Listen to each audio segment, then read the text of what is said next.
Georgia Tech at Virginia Tech. This is Marco's free pick. Who do you like and why? RJ, I like the under here. I'm going to go under 48.5. Virginia Tech brings back almost their entire defense. They returned 9 starters from this defense, and this was a defense last year that held 8 opponents to 17 points or less. What do you think, Fiona? And let's not forget, they only bring back 3 starters on offense. So I think early on in the season especially, we're going to see them depend a lot on their defense.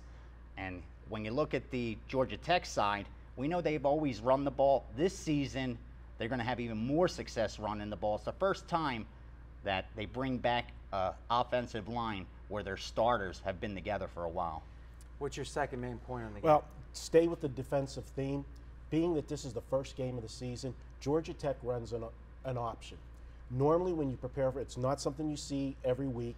When you do it in the regular season, you generally have 1 week to prepare for it. Because this is the first game of the season, Virginia Tech's been preparing for the option all summer long. They're going to be well prepared to defend this, and I think they shut them down in here. And it's a point you made in an earlier video, is that the first game of the year is analogous to a bowl game. A lot of prep time, so better coaches have an advantage, and preparing for quirky offenses, the defense has a little bit more of an advantage. Johnny, what jumps out at you? To kind of play off what Marco just said, is last year the final score is 37-26.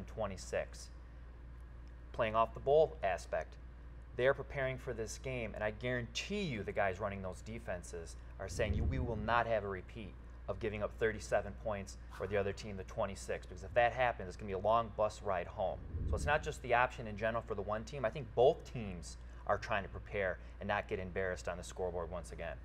And to add to that, Johnny, the 37-26 score, I think, gives us an inflated number here because the public's going to look at last year's score and make their play from that. But you got to remember, last year's game was played in late November.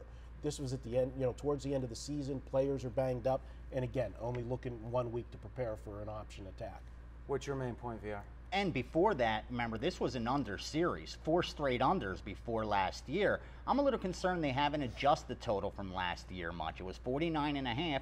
This year we're looking at 49. I would have liked it to come out a little bit higher because of the 60-plus points they scored last year, but you both made valid points. I like the under as well. But the fact that they did come out lower than maybe the last year's score would indicate, you like that. Yeah, explain that. Absolutely, because the public, again, and we don't want to, I call them John Q. public, they're going to look with their eyes. They're going to see last year's score, see what this number opened at, and say, wow, it went way over that last year. This is easy money, and they're going to go over it again. The fact that Vegas brought it out lower tells me the right side is the under.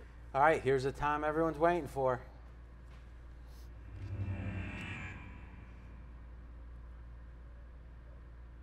All right, I'm going under in the Georgia Tech, Virginia Tech on Monday, Labor Day. We're going to take this game under 48.5. Give Frank Beamer an entire month to prepare for that option. I look for them to shut it down. This will be a low-scoring defensive game. Let's go under. Good luck on Monday. All right, guys, this is the end of our videos in week 1. Not perfect, but we're so excited about the new studio. We're going to keep improving. I think we're going to do some special stuff here. Remember, you can watch all of our videos at pregame.tv.